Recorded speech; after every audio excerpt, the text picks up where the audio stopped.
Hi, it's Dorothy Guinan with Scrapbooking Quebec, and today I'm here for the Scrapbook Nerd online shop.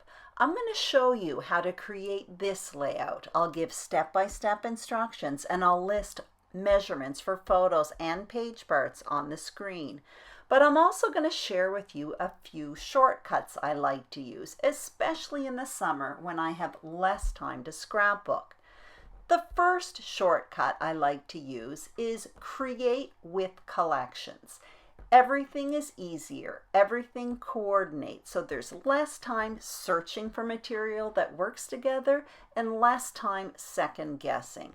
I'm using material from the Maggie Holmes All Heart collection by Crate Paper. I have paper, stickers, ephemera, letters, and I threw in some white and black cardstock as well as black thickers from my stash. And I'm going to list all of these products as well as a link to the Scrapbook Nerd online shop in the comments below. Now, I did some preparation in advance, including preparing this frame style foundation with 3 pieces of paper. Now you can see I gutted 2 of them, and for the time being, I'm going to keep that white paper separate. I also trimmed and backed my photos, and I'll list the measurements as I adhere them to the page.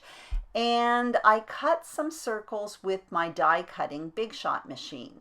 Now I'm cutting 3 strips of pattern paper right now, 4 inches by 12 inches, just simply to show you a trick when I cut the circles. Now with those 3 strips of paper, I was able to cut enough circles to make this layout. Now what I'm going to do, my time saver, is I'm going to cut these 3 circles 3 at the same time. I'm going to put 3 pieces of paper in my machine at once. Now, you can do this with your die cutting machine when the dies are simple shapes. Like here I'm using circles. You can do it with squares, hearts, anything that's not really intricate. And you'll notice I make 3 really nice cuts. It's a huge time saver. I'm going to share with you another time saver. When you want to add contrast to paper, I want to add contrast to these circles, but getting out a sewing machine is too time consuming, as well as hand stitching. So all I'm going to do is doodle a black line around the edges of these circles. Now I'm simply doing this with a black pen, and you'll notice I'm moving my hand, not the paper. I move the paper once my hand has gone as far as it possibly can. Now, doodling around circles is a little tricky because it's hard to do it perfectly. Obviously, you're doing it by hand, but it's even a little bit messier when it's a circle. So I find if you go around it twice with your pen, it looks a lot nicer. It's a lot more forgiving. And where the lines cross over, I just add a few lines across, almost like 2 stitches or 2 staples. Now I'm going to prepare the foundation page, and I'm going to place the largest circles on a diagonal starting at the top left towards the bottom right. Then I'm going to place my photos, and once that's down, I'm going to start tucking in the small circles, keeping in mind I want to keep this diagonal line from the top left towards the bottom right. As you can see, some of the circles spill over the edges, and that's why I didn't want to adhere this white cardstock to the foundation page quite yet.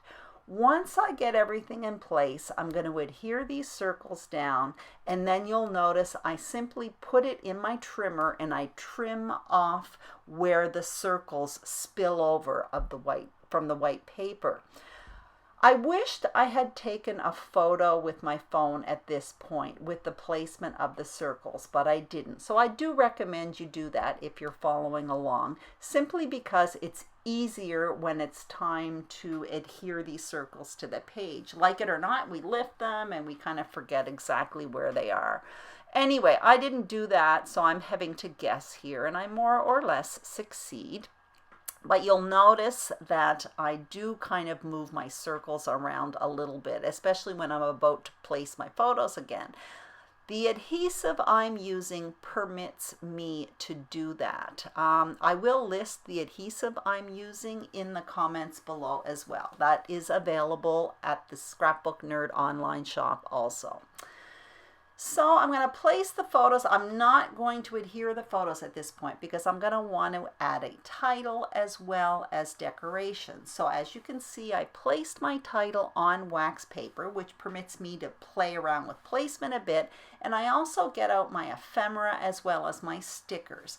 So what I'm going to do is establish 3 spots where I create embellishment clusters. One around the title, one at the bottom right, and one on the left side of the photo that's towards the bottom of the page. I'm going to keep these embellishment clusters quite subtle because the paper is very overwhelming. It's beautiful, but it's very overwhelming. So I don't want the clusters, the embellishment clusters, to compete with the paper, but they will be there. So what I did was I took 3 larger pieces of ephemera, put them in the 3 spots to establish where I will be decorating, and then I added smaller pieces. Now you're going to notice that I pimped up some of the pieces. The tag that is above the photo on the right around the title cluster, I added a reinforcer to that tag. So I used a hole punch, a circle punch, and I just adhered it to the hole of the tag. And you're going to also notice some of the other pieces I'm using.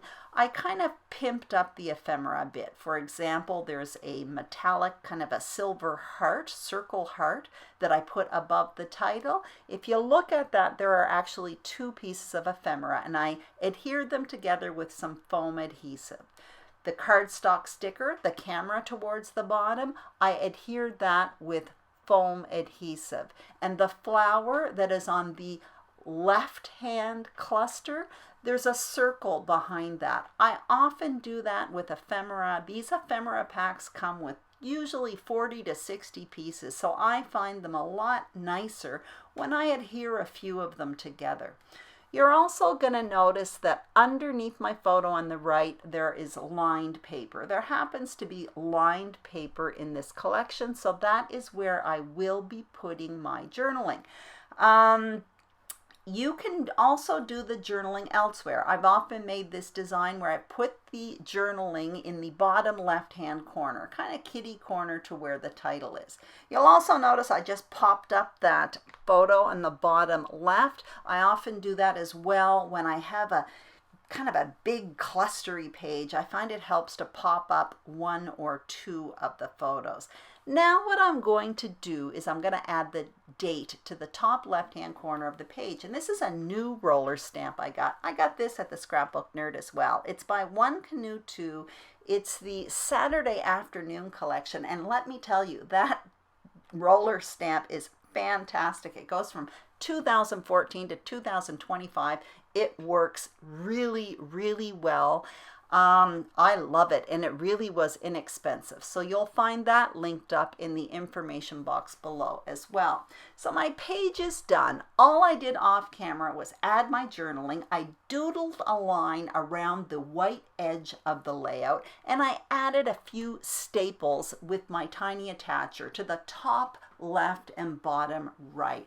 I hope you enjoyed this video. If you did, be sure to give it a thumbs up. Don't forget to subscribe to the Scrapbook Nerd YouTube channel as well as my channel, Scrapbooking Quebec. And all of these products I used today are listed in the information box below, as well as a link to the Scrapbook Nerd online shop. It's a really great shop, friendly, fast delivery. Check them out. Have a great day and see you soon.